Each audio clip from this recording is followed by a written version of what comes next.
আসসালামু আলাইকুম। তুরস্ক ইস্তাম্বুল থেকে আপনাদের সাথে আছি আমি সরওয়ার আলম। গতরাতে ইরান হামলা চালিয়েছে ইসরায়েলের পরমাণু স্থাপনার যেই শহরে আছে সেই শহরে, ডোমিনা শহরে। এই হামলা চালানোর পরে কমপক্ষে 125 জনের বেশি মানুষ আহত হয়েছে। নিহত কত হয়েছে সেই ব্যাপারে কোনো খোঁজ খবর আসেনি, কিন্তু এই হামলাকে দেখা হচ্ছে এ যাবৎকালে ইসরায়েলের উপরে ইরানের সবচেয়ে ভয়াবহ হামলা হিসেবে। ইসরায়েলের প্রধানমন্ত্রী হামলার পরে বলেছেন যে আমাদের জন্য খুব কঠিনতম একটা সন্ধ্যা ছিল গতকালের এই হামলার পরে। এরপরই আমেরিকার প্রেসিডেন্ট ডোনাল্ড ট্রাম্প হুঁশিয়ারি করে দিয়েছেন যে ইরান যদি হরমুজ প্রণালী খুলে না দেয় তাহলে আগামী 48 ঘন্টা সময় দিয়েছেন তিনি ইরানকে এই হরমুজ প্রণালী খুলে দেওয়ার জন্য। যদি খুলে না দেয় 48 ঘন্টার মধ্যে, তাহলে তিনি ইরানের বিদ্যুৎ অবকাঠামোতে আক্রমণ করার হুমকি দিয়েছেন। ইরান পাল্টা হুমকি দিয়ে বলেছে যে যদি ইরানের বিদ্যুৎ অবকাঠামোয় আক্রমণ করা হয় তাহলে আমেরিকা এবং আমেরিকার দোসর এই অঞ্চলে যারা আছে সেই সমস্ত দেশের বিদ্যুৎ অবকাঠামোয় আক্রমণ করা হবে। অর্থাৎ আরব দেশগুলোর বিদ্যুৎ অবকাঠামোয় পাল্টা আক্রমণ করার হুমকি দিয়েছে ইরান। এই হুমকি পাল্টা হুমকির মধ্য দিয়ে চলছে এই যুদ্ধ, এবং এই যুদ্ধের সর্বশেষ অবস্থা কোথায় কি হচ্ছে, কে কি ভাবছে, এগুলো নিয়েই আজকের আয়োজন। যুদ্ধ আমরা যতই আশা করি বা চিন্তা করি যে যুদ্ধটা খুব তাড়াতাড়ি শেষ হয়ে যাক, কোনো না কোনো পক্ষ এটাকে একটা মধ্যস্থতা করে বন্ধ করে দিক, কিন্তু বাস্তবিক হচ্ছে এই যুদ্ধ তার তীব্রতা প্রত্যেক দিন আরো বাড়াচ্ছে এবং এর ভয়ঙ্কর বিভৎস দৃশ্য আমাদের সামনে আরো স্পষ্টভাবে ফুটে উঠছে। মার্কিন প্রেসিডেন্ট ডোনাল্ড ট্রাম্পের যে 48 ঘন্টার হুমকি এবং সেটার বিরুদ্ধে ইরানের পাল্টা হুমকি, এই হুমকি পাল্টা হুমকি এই অঞ্চলে অনিশ্চয়তা এবং ভয় ভীতি আরো বাড়ছে। যদি সত্যি সত্যি মার্কিন যুক্তরাষ্ট্র 48 ঘন্টা পরে ইরানের এই বিদ্যুৎ অবকাঠামোয় আক্রমণ করে, তাহলে সেটার পরে ইরান যদি এই অঞ্চলে অর্থাৎ সৌদি আরব, কাতার, কুয়েত, বাহরাইন, সংযুক্ত আরব আমিরাত এই সমস্ত দেশের বিদ্যুৎ অবকাঠামোয় আক্রমণ করে, তাহলে এই অঞ্চল কি পরিস্থিতির মুখোমুখি হবে সেটা বোঝা যায়। ওদিকে আমেরিকার সর্বোচ্চ ধনী ব্যক্তি এলন মাস্ক তার অফিসিয়াল অ্যাকাউন্টে, টুইটার অ্যাকাউন্টে, এক্স অ্যাকাউন্টে একটা ডায়াগ্রাম শেয়ার করেছেন। যে ডায়াগ্রামে দেখানো হচ্ছে যে আমেরিকার বিভিন্ন অর্থনৈতিক পরিকল্পনা, তারপরে হচ্ছে তার বিভিন্ন ধরনের প্রযুক্তি নিয়ে পরিকল্পনা, এআই পরিকল্পনা, এআই প্রযুক্তি, ক্লাউড প্রযুক্তি এবং এগুলোর ভবিষ্যৎ পরিকল্পনা যেই পাথরের উপরে, যেই ভিত্তির উপরে তৈরি করা হয়েছে, সেখানে তিনি দেখিয়েছেন যে হরমুজ প্রণালী হচ্ছে খুব ছোট্ট কিন্তু গুরুত্বপূর্ণ একটা ভিত্তি। সেই ভিত্তি যদি নড়ে যায় তাহলে এই পুরো সিস্টেম পড়ে যাবে। তার সেই ডায়াগ্রাম থেকে এটা বোঝা যায়। এর মানে হচ্ছে আমরা হরমুজ প্রণালীকে ছোট্ট একটা জিনিস হিসেবে দেখলেও এখান থেকে আসা তেল, গ্যাস, বিভিন্ন ধরনের খনিজ সম্পদ বা খনিজ পদার্থ এবং অর্থ পুরোটাই হচ্ছে বর্তমান আমেরিকার যে অর্থনৈতিক সিস্টেম বা যে ব্যাপক পরিমাণে সিলিকন ভ্যালি ভিত্তিক টেকনোলজি যে অর্থনীতি গড়ে উঠেছে সেটার একটা বিশাল ভিত্তি।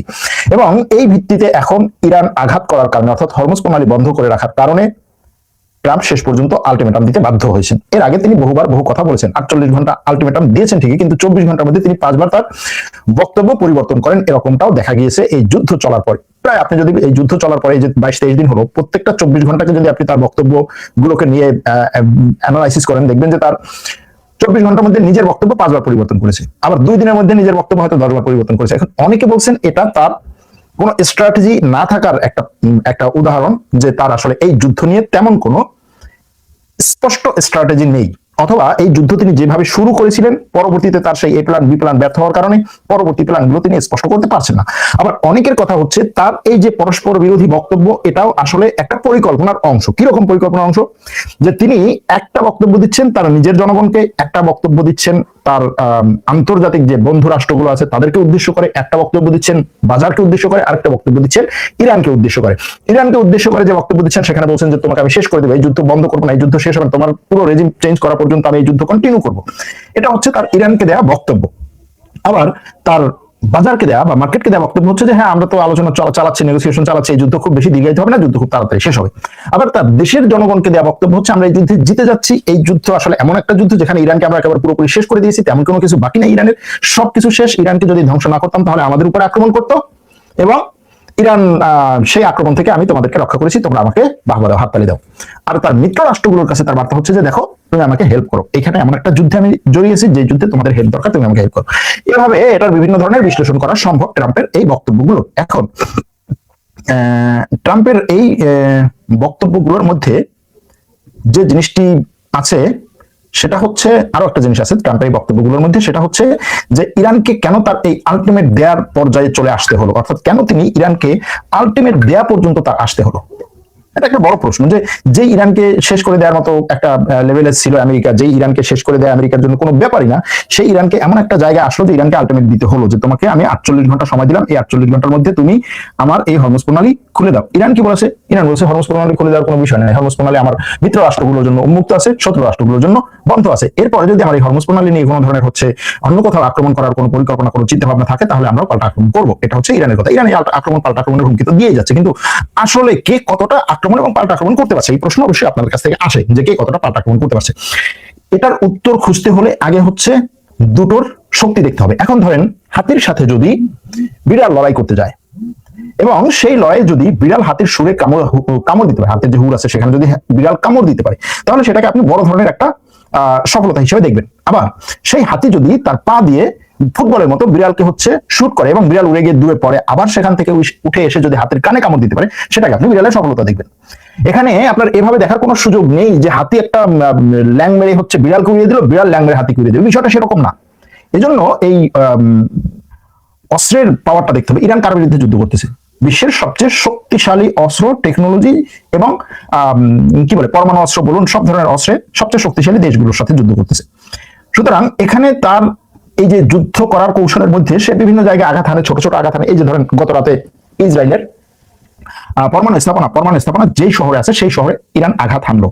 যদিও ইসরায়েলের পক্ষ থেকে বিভিন্নভাবে এই খবর প্রচার করা হচ্ছে যে ইরানের এই আঘাতে আসলে পরমাণু স্থাপনার তেমন কোনো ক্ষয়ক্ষতি হয়নি। ইরান যে ব্যালিস্টিক মিসাইল মেরেছে সেই ব্যালিস্টিক মিসাইল গিয়ে আঘাত এনেছে ওই পরমাণু স্থাপনা থেকে প্রায় 12 কিলোমিটার দূরে। সুতরাং এটা কোনো ব্যাপার না, ঠিক আছে, কথা ভালো, এটা কোনো ব্যাপার না। কিন্তু যেই এয়ার ডিফেন্স সিস্টেমকে বলা হয়েছিল বিশ্বের সবচেয়ে শক্তিশালী, যে কোনো কিছু এখান থেকে যদি পাখি উড়ে আসে তাও আমি ভোপা দিতে পারবো যদি পাখি আমার দিকে উড়ে আসে, সেখানে পরমাণু স্থাপনার শহরে এমন ভাবে মিসাইল আক্রমণ করলো যে এই মিসাইল আক্রমণে এক সন্ধ্যায় প্রায় 128 জন মানুষ আহত বা আরো বেশি মানুষ আহত, এবং এই আহতদেরকে চিকিৎসা করতে এখন হিমশিম খাচ্ছে ইসরায়েল। সেখানে আহত মানুষের সংখ্যা, টোটাল আহত মানুষের সংখ্যা প্রায় 4000-এর বেশি, 5000-এর কাছাকাছি আহত হয়েছে ইসরায়েলে। এই যে এই বিষয়টাকে ছোট করে দেখার নেই। আবার অন্যদিক থেকে আমেরিকা এবং ইসরায়েল যেভাবে ইরানের পুরো আপনার কি বলে এটাকে, তার পুরো যে রাজনৈতিক নেতৃত্ব শূন্য করে ফেলছে, এটা কিন্তু একটা বিশাল ব্যাপার।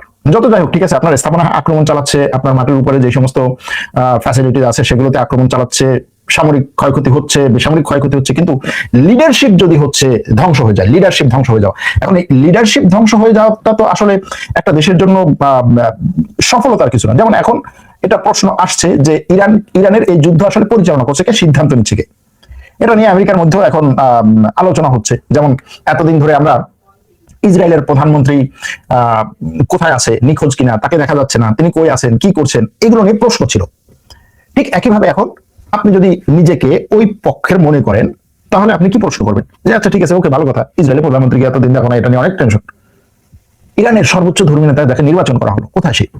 আসলে কি তাকে নির্বাচন করা হয়েছে, নাকি শুধুমাত্র একটা এই নিয়ে জাস্ট একটা বিবৃতির মাধ্যমে সবকিছু সমাধান করা হলো? সে আসলেই জীবিত আছে কিনা, সে কোথায় আছে, কেন তিনি কোনো ধরনের টেলিভিশনের সামনে আসছেন না, বা টেলিভিশনে কোনো ধরনের বক্তব্য দিচ্ছেন না, অন্তত রেকর্ড করা একটা বক্তব্য হলেও কেন আসছে না, বা তার কোনো একটা মিটিং এর ভিডিও ফুটেজ কেন দিচ্ছেন না? যেমন এর আগে আয়াতুল্লাহ খামেনি বিভিন্ন সময় জনগণের সাথে মিটিং দিতেন, বক্তব্য দিতেন। হ্যাঁ, এখন যুদ্ধ পরিস্থিতি, এই যুদ্ধ পরিস্থিতিতে তিনি হয়তো গোপনে থাকবেন, কিন্তু এই যে গোপনে থাকা নিয়ে ইরানের পক্ষ থেকে বিভিন্ন ধরনের বক্তব্য আসতো যে অমুক নেতা, তাকে বলা হয়েছিল যে আপনি গোপনে চলে যান, তিনি বলছেন না, আমি বীরের মতো মিসাইলের সামনে বুক পেতে দিয়ে মারা যাবো, এটা আমার বীরের মতো মারা যাওয়া। এখন এই বীরের মতো আপনি আত্মহুতি দিবেন, নাকি গোপনে থেকে তারপরে কৌশলে আপনি যুদ্ধ পরিচালনা করবেন, সেটা আপনার দেখা বিষয়। এখন এই যে হুমকি এবং পাল্টা হুমকি, 48 ঘন্টা শেষ হয়ে গেলে আমেরিকা ইরানের এই সমস্ত স্থাপনা আক্রমণ করবে। আমার মনে হয় 48 ঘন্টা শেষ হওয়া লাগবে না, তার আগে হয়তো করবে। কিন্তু করলে ফল হবে কিনা? আক্রমণ করলো, ইরানের পাওয়ার গ্রিডে আক্রমণ করলো, এবং ইরানের পাওয়ার গ্রিড যদি আপনি দেখেন, বিদ্যুৎ স্থাপনাগুলো, সেগুলোকে যদি আপনি দেখেন, তাহলে দেখবেন যে ইরানের বিদ্যুৎ স্থাপনাগুলো কোনো একটা সিঙ্গেল সিস্টেমের সাথে সম্পৃক্ত না, যে আপনি একটা জায়গায় আক্রমণ করলে পুরো দেশের বিদ্যুৎ স্থাপনা ধ্বংস হয়ে যাবে, বিষয়টা এরকম না।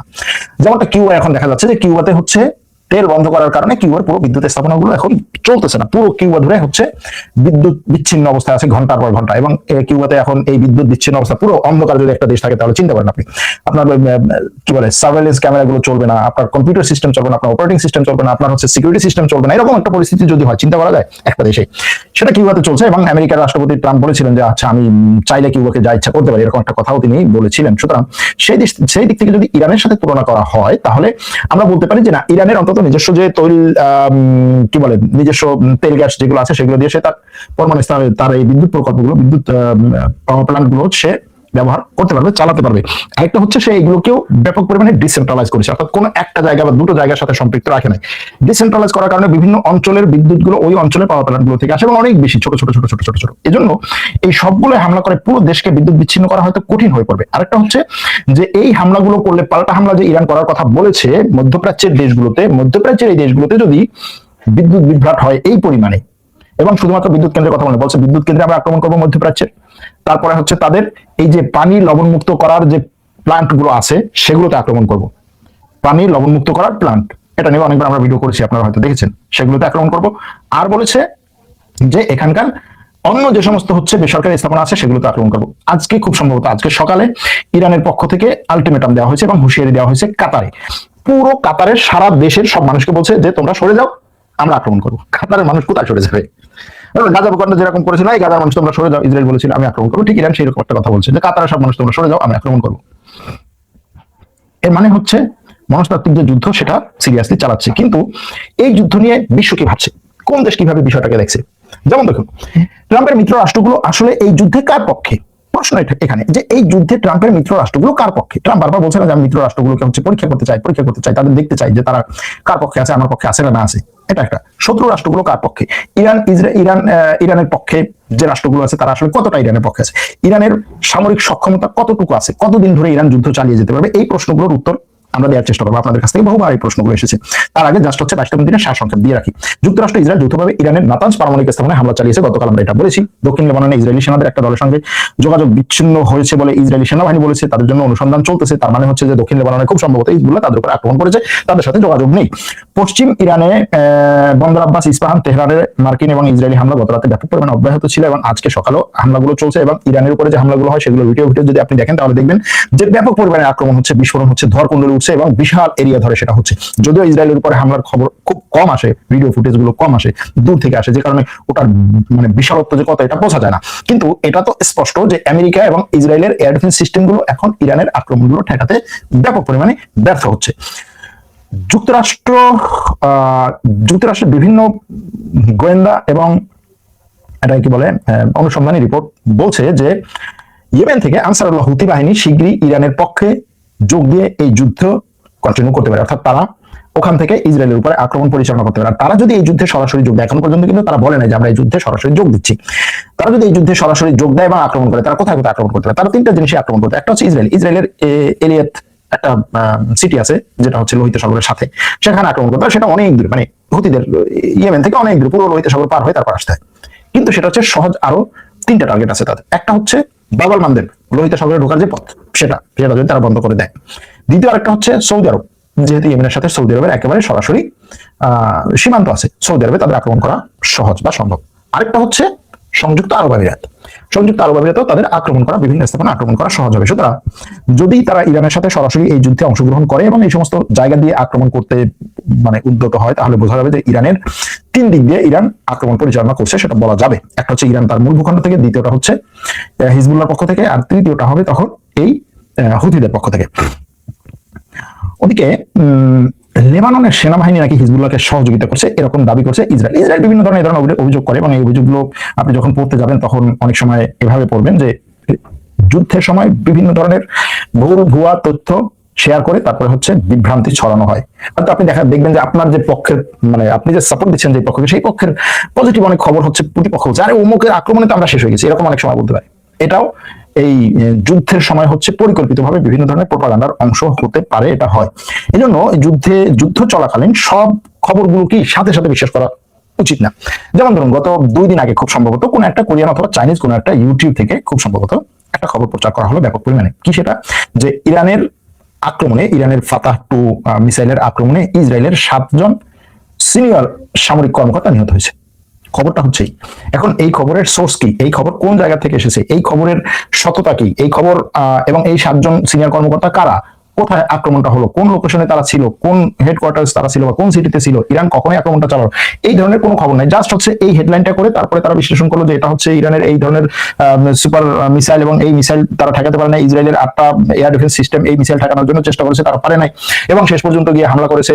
সেই সামরিক কর্মকর্তার একটা বৈঠক ছিল, সেই বৈঠকে পরবর্তীতে এরপর থেকে সামরিক কর্মকর্তারা ব্যাপক পরিমাণে ভয় আছে এবং তারা এখন আর একত্রে এরকম বৈঠক করা থেকে বিরত থাকছে। খবরটা শুনলে আপনি শেয়ার করবেন, হাজার হাজার শেয়ার করবেন, কিন্তু কোনো জায়গাতেই খবর নাই, কোন জায়গাতে নাই, কি করবেন? যেমন ধরেন আবার অনেকগুলো ব্যাপার আছে যে হচ্ছে কিছু কিছু খবর আছে যে খবরগুলোকে হাইলাইট করা দরকার কিন্তু কেউ হাইলাইট করে না। সেটার মধ্যে একটা হচ্ছে ইসরায়েলের F-35 যুদ্ধ বিমান। F-35 যুদ্ধ বিমান কি? F-35 যুদ্ধ বিমানে ইরানের মিসাইল আক্রমণ করেছে এবং এতে ক্ষতিগ্রস্ত হয়েছে, ক্ষয়ক্ষতি হয়েছে, যুদ্ধ বিমানের টার্গেট করেছে, আক্রমণ করেছে, ক্ষয়ক্ষতি হয়েছে, তারপরে শেষ পর্যন্ত নিরাপদ অবতরণ করেছে। কিন্তু F-35 যুদ্ধ বিমানকে আক্রমণ করা, ধরেন এটা যদি F-35 না হয়ে চীনের কোনো একটা স্টিল প্রযুক্তির যুদ্ধ বিমান হতো, অথবা রাশিয়ার কোন একটা স্টিল প্রযুক্তির যুদ্ধ বিমান হতো, অর্থাৎ ভূতুরে বিমান, যেটা রাডারে ধরা পড়ে, এরকম তো এটা বলা হয়। রাডারে যেটা ধরা পড়বে না, যেটাকে কেউ দেখবেই না, কোনো চোখ, কোনো ডিজিটাল চোখ তাকে দেখবে না, সেরকম একটা বিমানে প্রথম আক্রমণ করলো ইরান। কিভাবে করা সম্ভব? এটা একটা বড় করার মতো খবর যে F-35 যুদ্ধ বিমানে আক্রমণ করার সক্ষমতা ইরানের আছে এবং সে করতে পেরেছে, বিশ্বে প্রথম। এখন পর্যন্ত কোনো শুনেছেন যে হচ্ছে F-35 যুদ্ধ বিমানে কেউ আক্রমণ করেছে, টার্গেট করেছে? করতে পারেনি, কিন্তু এটা করেছে। এটা নিয়ে হাইলাইট না, অথচ কোনটা হাইলাইট হয়েছে? F-35 যুদ্ধ বিমান প্রথম একটা ইরানের MiG-29 বা MiG-28 এই টাইপের একটা বিমানকে বিধ্বস্ত করেছে। এটা হচ্ছে বিশ্বে প্রথম। F-35 এই ধরনের প্রথম একটা সফলতা। ভাই F-35 এর সফলতা ঠিক আছে, যুদ্ধে তো তার এই ধরনের সফলতা, কিন্তু যেটাকে তৈরি করা হয়েছে যে সে ভুতুরে, তাকে কেউ দেখবে না, সে জাস্ট হচ্ছে যাবে আর হচ্ছে মেরে চলে আসবে। সেটাকে ইরানের মতো যার হাতে টেকনোলজি নাই, তার মিসাইল যদি তাকে টার্গেট করে এবং টার্গেট করার পরে হচ্ছে মানে লক করার পরে মিসাইল তার পেছনে দৌড়াচ্ছে, সে মিসাইল থেকে বাঁচার চেষ্টা করছে, মিসাইল তার পেছনে যাচ্ছে, সে মিসাইল থেকে বাঁচার চেষ্টা করছে, এরপরে সে মিসাইল থেকে বাঁচার জন্য কি করলো? ফ্লেয়ার বা বিভিন্ন ধরনের হচ্ছে বিস্ফোরণ ছাড়লো পেছনে, যে মিসাইলটা অন্তত পথভ্রষ্ট হোক, আমাকে টার্গেট না করুক, অন্য 4-5টা টার্গেট ছাড়লো সে পিছনে, পথভ্রষ্ট করার চেষ্টা করলো এবং মিসাইল তখন বিস্ফোরণ হলো কাছাকাছি গিয়ে। বিস্ফোরণ হওয়ার পরে সেই মিসাইলের বিস্ফোরণে তার পেছনে ক্ষতি হলো যুদ্ধ বিমানের, F-35 যুদ্ধ বিমান। এটা কি ছোটখাটো জিনিস? ছোটখাটো জিনিস না। এরকম অনেক বড় বড় জিনিস ঘটছে যেগুলোকে ছোট করে দেখানো, আবার অনেক ছোট ছোট জিনিস আছে যেগুলোকে বড় করে দেখানো, অথবা নাই, ঘটেই না, এরকম আছে। যাই হোক, কাতারের একটা হেলিকপ্টার সমুদ্রে বিধ্বস্ত হয়েছে। কাতার বলছে যে তার সমুদ্র সীমায় বিধ্বস্ত হয়েছে এবং হেলিকপ্টারটা বিধ্বস্ত আর হচ্ছে ধ্বংস করা দুটোর মধ্যে তো পার্থক্য হচ্ছে না। একটা হেলিকপ্টার তার হচ্ছে বিভিন্ন ধরনের ম্যালফাংশন হয়, তার সিস্টেম চলে না এবং সে বিধ্বস্ত হয়, বৈরী আবহাওয়া হয়, অনেক সময় বিধ্বস্ত হয়েছে। কিন্তু এটা আসলে বিধ্বস্ত হয়েছে নাকি ইরানের কোন আক্রমণে পড়েছে সেটা নিশ্চিত না। কাতার বলছে বিধ্বস্ত হয়েছে, এখন পর্যন্ত বলবে না। হেলিকপ্টারে 7 জন ছিল, 6 জনের মৃতদেহ খুঁজে পেয়েছে কাতার, আরেকজনটা পায় নাই, সেটা খুঁজতেছে, তার মানে হচ্ছে সেও মারা গেছে। এরকম একটা হেলিকপ্টার বিধ্বস্ত হওয়া, এ ধরনের বিধ্বস্ত হওয়ার ঘটনা আরো হয়তো ঘটবে এই যুদ্ধ যদি চলে। সংযুক্ত আরব আমিরাতে প্রত্যেক দিনই হামলা হচ্ছে এবং ট্রাম্প গতকালকেও তার যে প্রেস ব্রিফিং করেছেন সেখানে সংযুক্ত আরব আমিরাতের জন্য অনেক কান্নাকাটি করেছেন বলতে হচ্ছে। তিনি বলছেন দেখো, ইরান যেভাবে তার প্রতিবেশী দেশগুলোর উপর মিসাইল মারতেছে, তাদের কি দোষ? তারা তো নির্দোষ, তারা তো মুসলিম রাষ্ট্র। এই মুসলিম নির্দোষ নিষ্পাপ মুসলমানদের উপরে ইরান আক্রমণ করছে। দেখো, হাজার হাজার মিসাইল ছুড়েছে সেখানে, হাজার হাজার মিসাইল, শত শত মিসাইল। সংযুক্ত আরব আমিরাত এত চমৎকার একটা দেশ, এত ভালো একটা দেশ, সেই দেশে ইরান, সেই সেখানে নিষ্পাপ শেখদের উপরে ইরান আক্রমণ করতেছে। এটা হচ্ছে ট্রাম্পের কথা। তো এই আক্রমণের পরে যদি পানিতে আক্রমণ হয়, খাবার পানিতে, তাহলে এটা ভবিষ্যতের জন্য আরো কঠিন হবে। এখন এই যে টেকনোলজি কোম্পানিগুলো এই যুদ্ধে সবচেয়ে বেশি ক্ষতিগ্রস্ত হতে পারে, তাহলে প্রশ্ন হচ্ছে যুদ্ধটা চায় কে? টেকনোলজি কোম্পানিগুলো যুদ্ধ চায় না। এই যুদ্ধে আমেরিকাকে এবং ইসরায়েলকে, সরকারকে, রাষ্ট্রকে সবচেয়ে বেশি সাপোর্ট দিচ্ছে কে? টেকনোলজি কোম্পানিগুলো। অনেকগুলো সফটওয়্যার নাম শুনুন না, কি কি, প্যানস্টির, তারপরে হচ্ছে ক্লাউড, আরো কি কি। এই সফটওয়্যার গুলো বিলিয়ন বিলিয়ন ডলার নিচ্ছে শুধুমাত্র এই যুদ্ধে সহযোগিতা করার জন্য। সরকারের কাছ থেকে নিচ্ছে, সরকারের কি হবে না হবে সেটা পরের ব্যাপার, সে ডলার তো নিচ্ছে, বিলিয়ন বিলিয়ন নিচ্ছে। এলন মাস্ক নিচ্ছে না? ইরানের মধ্যে এলন মাস্কের এই যে স্টারলিংক স্যাটেলাইট সিস্টেম ঢুকায় নাই, ঢুকিয়েছে। আমেরিকার বড় বড় 2 ধরনের কোম্পানি, একটা হচ্ছে তার অস্ত্র তৈরিকারী কোম্পানি, আরেকটা হচ্ছে প্রযুক্তি কোম্পানি। এরা এই যুদ্ধ থেকে ব্যাপক পরিমাণে লাভবান হচ্ছে না, টাকা নিচ্ছে না? নিচ্ছে। তাহলে এরা চায় নাই যে এই যুদ্ধটা হোক? চেয়েছে। এরা চেয়েছে এই যুদ্ধটা হোক, এরা এই যুদ্ধ যেন হয় সেটার জন্য লবি করেছে এবং সবসময় এটা করে, যুদ্ধ যেন হয়, যুদ্ধ যেন বাদে। তারপরে কি? তারপরে যদি যুদ্ধে তারা হচ্ছে কাদার মধ্যে আটকে যায়, আবার সেখান থেকে বেরোনোর জন্য সরকারের কাছ থেকে তারা টাকা নেবে। ঋণী হবে সরকার, রাষ্ট্র ঋণী হবে, কোম্পানি তো ঋণী হবে না। আপনি শুনেছেন যে এই যুদ্ধের কারণে আমেরিকার সমুখ কোম্পানি এতটা ঋণী হয়েছে? হয়নি। ঋণী হচ্ছে সরকার, এবং সরকার ঋণের দিকে তাকায় না। যে ক্ষমতা থাকে সে টাকায় হচ্ছে আমি আগামীতে নির্বাচনে আসতে পারবো কি পারবো না। এজন্য আমাদের অনেক সময় হচ্ছে এরকম বক্তব্য আসে যে এই যুদ্ধে পুরোপুরি হচ্ছে ইসরায়েল বা ইসরায়েলের প্রধানমন্ত্রী ট্রাম্পকে পুরোপুরি হচ্ছে ব্ল্যাকমেল করে তারপরে এই যুদ্ধটা ঢুকিয়েছে, হতে পারে। কিন্তু পুরোপুরি ব্ল্যাকমেল যদি বলা হয় তাহলে এটাকে ভুল বলা হবে। যে লোকটা পুরো একটা রাষ্ট্র পরিচালনা করছে, নির্বাচনে দাঁড়াচ্ছে, তার নির্বাচনে তার বড় বড় হচ্ছে লোকজন সাপোর্ট দিচ্ছে, বিশাল বিশাল কোম্পানি তার পাশে এসে দাঁড়াচ্ছে, সেই সমস্ত কোম্পানি তাকে কোনো ধরনের বুদ্ধি দিচ্ছে না, পরামর্শ দিচ্ছে না, তারা এই যুদ্ধে কি নাই? হ্যাঁ, একটা অংশ এই যুদ্ধের বিরুদ্ধে, কিন্তু বড় একটা অংশ তো এটা সাপোর্ট দিচ্ছে। যারা বিরুদ্ধে তারা উচ্চারণ করছে মুখের কথা, কিন্তু যারা সাপোর্ট দিচ্ছে তারা নিজে কথা বলছে না, কিন্তু তাদের হয়ে ট্রাম্পের মুখ থেকে তাদের কথাগুলোই তো বেরোচ্ছে। এবারে আসি কে কি ভাবছে এই যুদ্ধ নিয়ে। ট্রাম্পের বিষয়টা হচ্ছে যে হরমুজ প্রণালী উন্মুক্ত করতে হবে।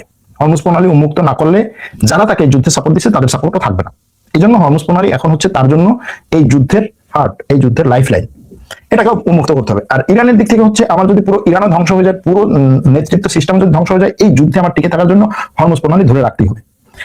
মিত্র দেশগুলো, ট্রাম্পের মিত্র দেশগুলোর বিষয়টা হচ্ছে যে আসলে এই যুদ্ধের অবজেক্টিভটা কি এটা তাদের কাছে পুরোপুরি স্পষ্ট না। তারা চায় ট্রাম্পকে সাপোর্ট করতে, তারা চায় আমেরিকার পাশে দাঁড়াতে, কিন্তু তাদের এই যুদ্ধের অবজেক্টিভ স্পষ্ট না। অর্থাৎ এই যুদ্ধে আমেরিকা জিতবে কিনা, তারা পরাজিত হবে একটা যুদ্ধে, তারা জিততে পাশে দাঁড়াবে না। আপনি যদি চোখে দেখেন যে হচ্ছে আপনার শত্রু হোক আর মিত্র হোক, যে এই যুদ্ধে পরাজিত হবে, তাহলে সেই যুদ্ধে সে পাশে দাঁড়াবে না। এটা কোনো জায়গা হয় না, আপনি পরাজিত পক্ষের পাশে দাঁড়াবেন। এই জন্য ট্রাম্প বারবার বলছে যে এটা তো আমি জিতে যাচ্ছি, জেতা যুদ্ধ আমি জিতছি।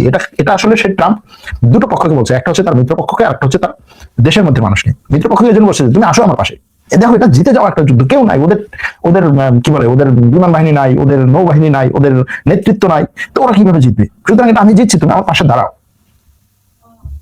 এখন তারা হচ্ছে এখন এটা নিয়ে অ্যানালাইসিস করার চেষ্টা করতেছে যে আসলে কোন লেভেলে আছে, ইরানের হাতে আর কি পরিমাণ অস্ত্র আছে, ইরান কতদিন এই যুদ্ধ পরিচালনা করে যেতে পারবে, ইরান হরমুজ প্রণালী ধরে রাখতে পারবে কিনা, কতদিন ধরে রাখতে পারবে, ধরে রাখলে মধ্যপ্রাচ্যের দেশগুলো এই যুদ্ধে জড়াবে কিনা, মধ্যপ্রাচ্যের দেশগুলো যদি এই যুদ্ধে সরাসরি জড়ায় তাহলে এই যুদ্ধটা কত বড় আকার ধারণ করতে পারে, চীন এবং রাশিয়া এই যুদ্ধে সরাসরি অংশ গ্রহণ করবে কিনা। কারণ এখন এমন একটা পর্যায়ে যুদ্ধটা আছে, এটা তৃতীয় বিশ্বযুদ্ধে রূপ নেওয়ার আর মাত্র সুতায় বাঁধা একটা অবস্থায় আছে, ওই সুতাটুকু ছুটে গেলে এটা তৃতীয় বিশ্বযুদ্ধের রূপ নিতে পারে।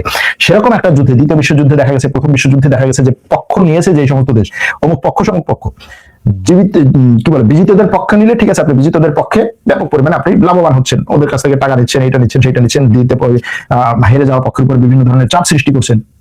এটা প্রথম বিশ্বযুদ্ধ এবং দ্বিতীয় বিশ্বযুদ্ধের পরে হয়েছে না, অনেকগুলো দেশকে হচ্ছে পঙ্গু করে রাখা হয়েছে এই বিশ্বযুদ্ধে হেরে যাওয়ার কারণে। সুতরাং সেই অবস্থা থেকে দেখে তারা কি চাইছে যে আমি হেরে যাওয়ার পক্ষে দাঁড়াবো নাকি বিজিতের পক্ষে দাঁড়াবো, কে বিজয়ী হবে, কে কতটা সুবিধাজনক অবস্থানে আছে, এবং সেই সুবিধাজনক অবস্থানে থেকে আমার লাভটা কতটুকু। অর্থাৎ হরমুজ প্রণালীতে আমি যদি ইরানের পক্ষে থাকি তাহলে আমার জাহাজ বেশি আসবে, নাকি আমি আমেরিকার পক্ষে থাকলে আমার হচ্ছে তেল গ্যাস বেশি আসবে। আমেরিকা নিশ্চয়তা দেওয়ার চেষ্টা করেছিল যে তুমি যদি আমার পক্ষে থাকো, হরমুজ প্রণালী যদি বন্ধ থাকে তারপর কোনো সমস্যা না, আমি তোমাকে তেল গ্যাস দেবো, কিন্তু সেই নিশ্চয়তার কোনো মানে দীর্ঘমেয়াদে কোনো পরিকল্পনা পায় নাই এই দেশগুলো, দীর্ঘমেয়াদে কোনো পরিকল্পনা এই দেশগুলো এখনো পর্যন্ত পায় নাই। তো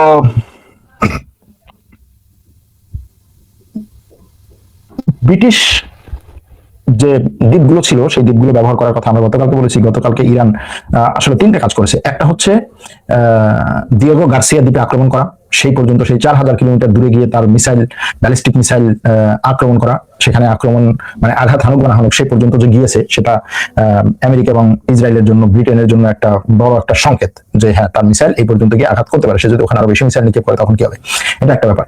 দ্বিতীয়টা হচ্ছে ইসরায়েলের মধ্যে ব্যাপক পরিমাণে আঘাত করা গতকালকে, এবং ইসরায়েলের পরমাণু স্থাপনা যেই জায়গা আছে সেখানে সেটার কাছাকাছি জায়গায় আঘাত হানা, এটা ইসরায়েলের জন্য এবং এই অঞ্চলের জন্য একটা কি বলে বড় ধরনের বার্তা।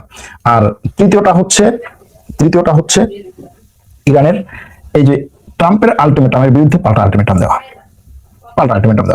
যে তুমি যদি আমার পাওয়ার প্ল্যান্ট আক্রমণ করো, আমি এই অঞ্চলে কোনো দেশে পাওয়ার প্ল্যান্ট আস্থা রাখবো না। করতে পারবে কিনা সেটা পরের ব্যাপার।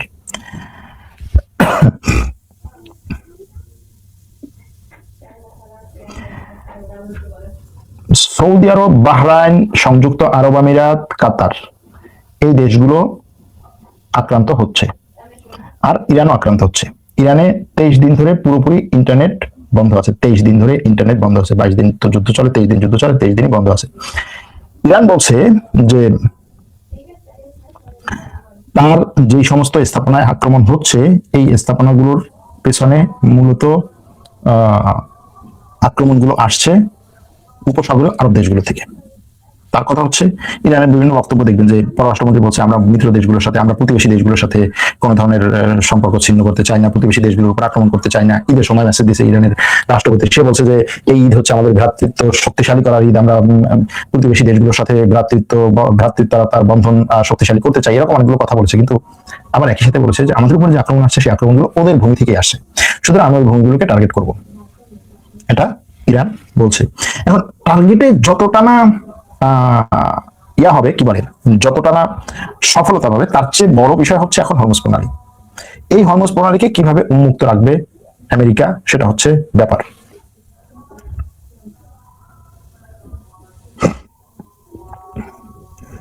উত্তর ইসরায়েলে আমেরিকার সৈন্যদের উপরে আক্রমণ করার দাবি করেছে হিজবুল্লাহ, এবং হিজবুল্লাহর এই আক্রমণ আরো তীব্র হচ্ছে। গালফ কান্ট্রি অর্থাৎ উপসাগরীয় আরব দেশগুলোর বিভিন্ন স্থানে গত সারা রাত ধরে এবং আজকে সকালেও ব্যাপক পরিমাণে মিসাইল এবং ড্রোনের আক্রমণ হচ্ছে। এখন ধরেন এইখানে সমস্যাটা কি?